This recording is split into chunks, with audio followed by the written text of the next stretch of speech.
Pues bien, Ellen Ripley no es una elegida, no es superdotada, no tiene nada de excepcional. Podría ser vos, podría ser cualquiera de todas las mujeres que conoces. Tu mamá, tu tía, tu abuela, tu hija. No tiene nada fuera de lo común. Entonces, ¿me querés decir por qué digo que es la primera heroína moderna? Y tal vez la única.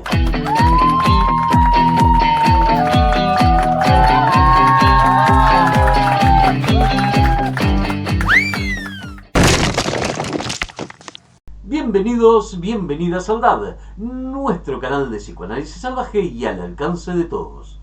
Hoy vamos con el primer video de nuestro podcast Hollywood ¿odia a las mujeres? Y vamos a hablar de Ellen Ripley y vamos a hablar de la mujer moderna. Yo sitúo a la mujer moderna en la terminación de la Segunda Guerra Mundial.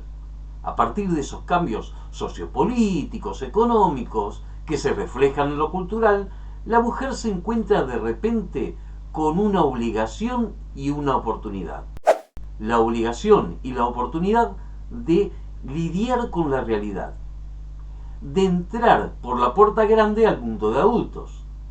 Porque ahí tenemos la diferencia fundamental con lo que llamamos era premoderna.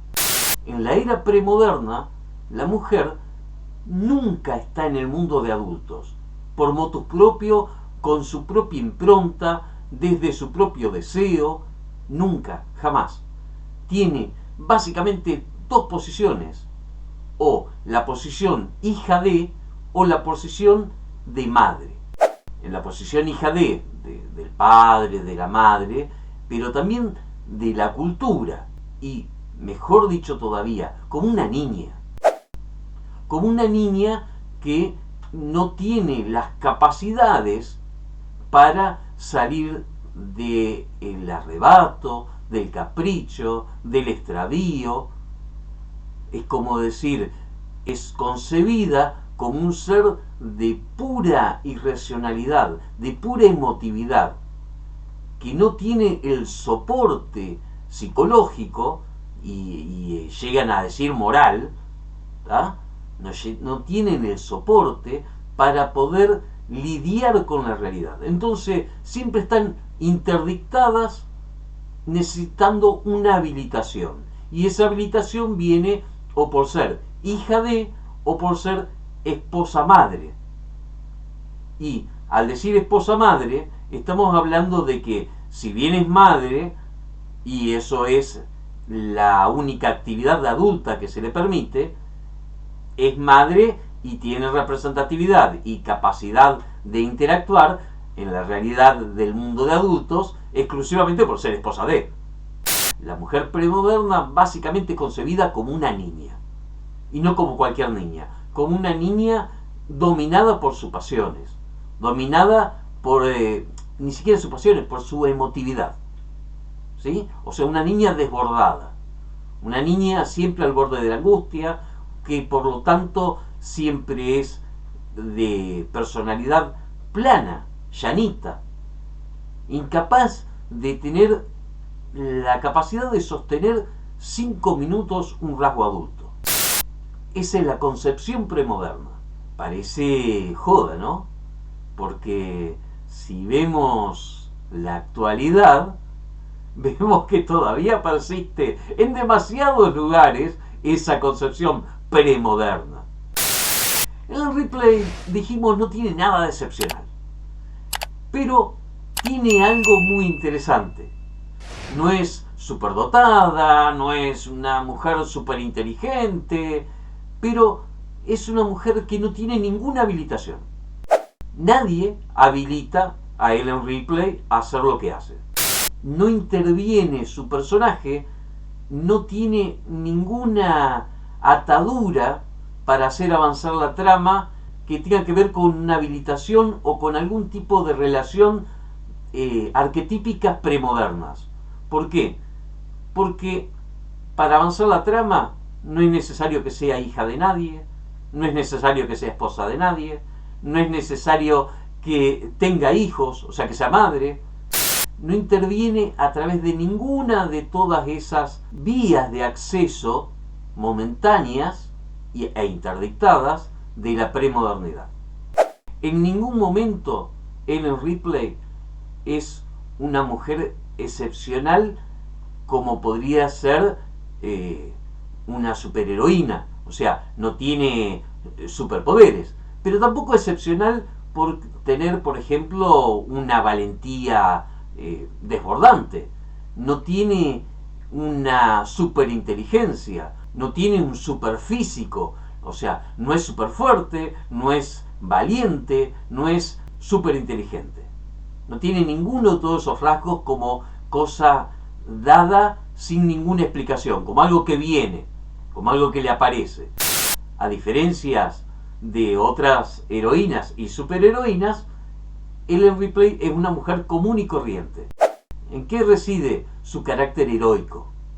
Básicamente en tomar decisiones.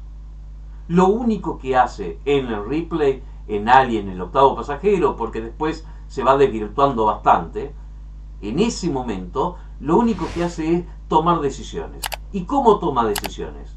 En base a racionalidad. Tiene tres aspectos básicos sus decisiones: la racionalidad, la empatía, pero no la empatía de la mamá pato cuidando a los patitos, sino la empatía humana. No es una empatía femenina, sí, porque es de una mujer, pero no femenina en tanto madre, femenina en tanto mujer, pero nunca como madre. O sea, no tiene la necesidad de recostarse en la función materna para demostrar empatía. Entonces dijimos, tres rasgos: racionalidad, empatía y supervivencia. No tiene tampoco el arrojo desinteresado materno, de decir, bueno, con tal de salvar a todos me muero yo. No. También, como cualquier ser humano, busca su supervivencia, lo cual es algo perfectamente lógico y natural. Por eso digo yo que es la primera heroína moderna, porque actúa, vive y fue concebida como una heroína moderna, como una mujer moderna, porque Ellen Ripley es representativa. ¿Acaso las mujeres, todas ustedes, todas las que están viendo y todas las que conocen, no hacen exactamente eso? Tomar decisiones y hacerse cargo de la realidad sin esperar o sin necesitar la habilitación de algún tipo de relación previa que le dé sustento, que le dé consistencia. Por ejemplo, una madre soltera o una mujer casada cuyo esposo se quedó sin trabajo y tiene hijos y tiene que salir a trabajar, o una mujer independiente que dice, bueno, no tengo ningún tipo de interés en tener ningún tipo de relación amorosa estable. Mi amor está puesto en el arte, en el deporte, en la ciencia. ¿Y cómo hace? ¿Cómo avanza? ¿Cómo avanza la trama de su vida individual? ¿Cómo hace avanzar la trama en el Ripley? A través de tomar decisiones y enfrentar la realidad. ¿Y cómo la enfrenta? De manera maravillosa, de manera completamente natural, como si los obstáculos no le hicieran mella, como si fuera de excepción. No. Ellen Ripley llora, putea, se angustia, siente impotencia y la muestra. ¿Por qué? Porque es un personaje creado con una psicología profunda. No es el personaje plano de la concepción premoderna. Tiene la profundidad propia de cualquier ser humano. Ellen Ripley es representativa de la mujer moderna porque lo es. Porque también es una mujer moderna. Y digo yo, es la primera. Porque anterior, por lo menos en el cine mainstream, estamos hablando de Hollywood, ¿no? No existe otro personaje que tenga esa cualidad de no ser ni hija, ni esposa, ni madre. Mejor dicho, de que su capacidad de hacer avanzar la trama estén ligada a esas funciones. De hecho, hay un solo momento en el cual busca la relación que podríamos llamar prototípica en relación a la madre. ¿Por qué? Porque el guionista, que era un tipo increíble, le pone de nombre madre a la computadora central. ¿Y esa madre qué hace? La deja pagando, no le da la información que ella necesita. ¿Y qué hace Ellen Ripley? Se larga a llorar, putea contra la máquina, se dice, bueno, ya fue, se terminó todo. No, tiene esos momentos de arrebatos y qué sé yo, y se sobrepone y toma decisiones y actúa en consecuencia. ¿Y cómo toma decisiones? A partir de lo que puede pensar, a partir de las oportunidades que le da el entorno y a partir de su propio instinto de supervivencia, como haría cualquier persona. Por eso digo que es la primera heroína moderna.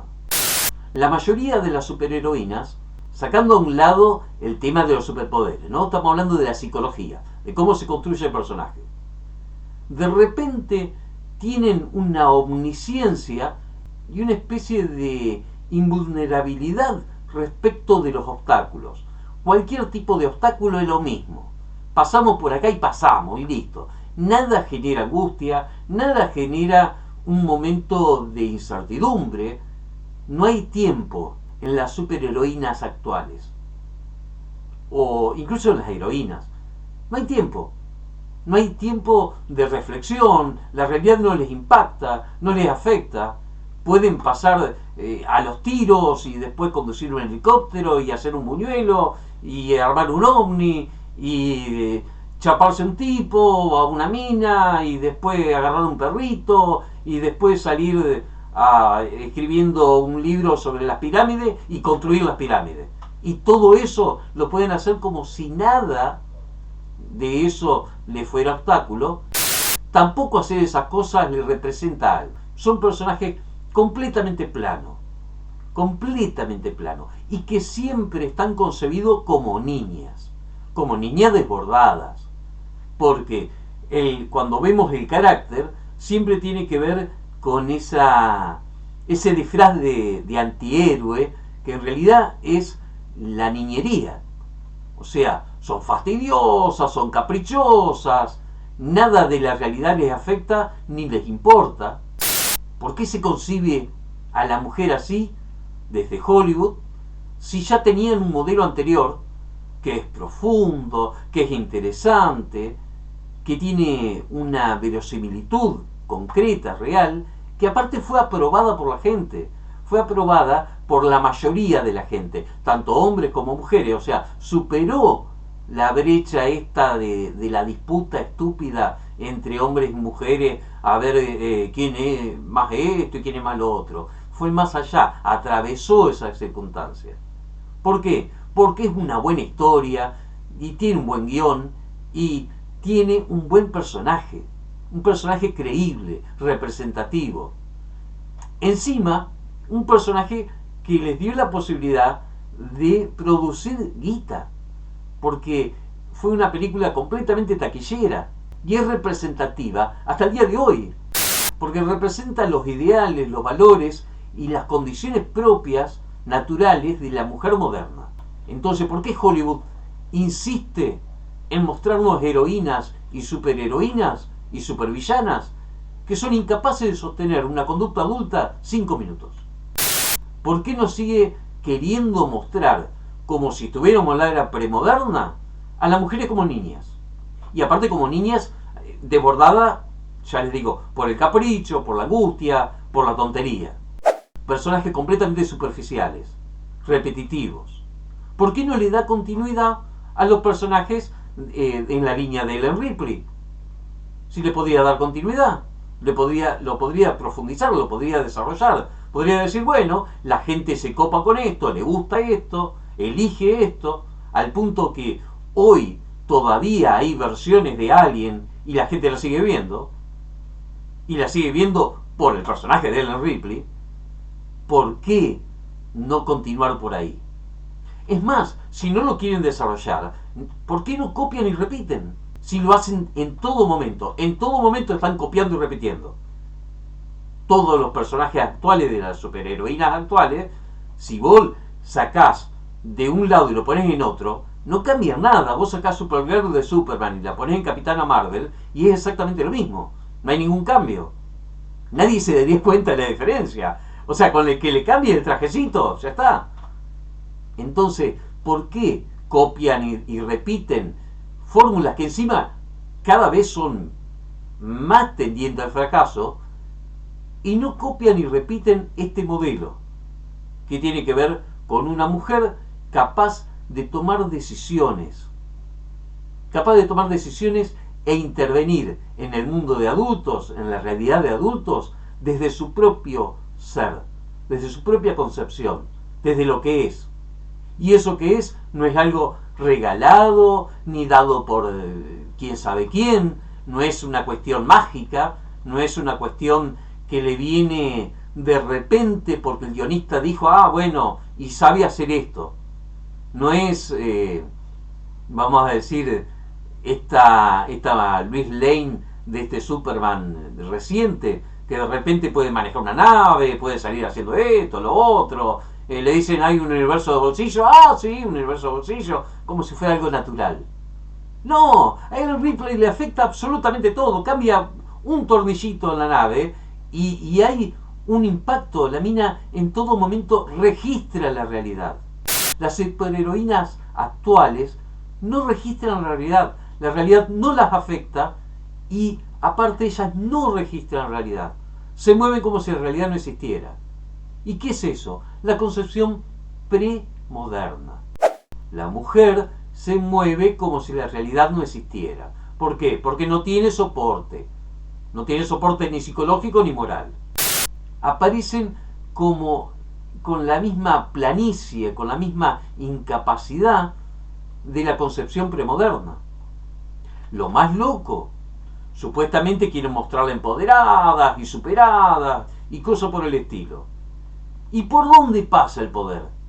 Por equipararse a un hombre. ¿Cómo puede ser la máxima expresión de lo femenino llegar a equipararse a un hombre? ¿Cómo puede ser pensado desde la modernidad? Pensado desde la premodernidad. Y sí, esa era la máxima aspiración que podía llegar a tener una mujer, que obviamente no iba a llegar nunca, pero era la máxima aspiración que podría llegar a tener alguna. ¿Y en la era moderna por qué? Si eso ya pasó. Ya salieron a trabajar, ya hicieron un montón de cosas, ya cambió el mundo. Entonces, ¿por qué en pleno siglo XXI nos siguen insistiendo con los modelos de la concepción premoderna? Y ahí vamos al meollo de este podcast y a su nombre. ¿Será que Hollywood odia a las mujeres? Nos vemos en la próxima.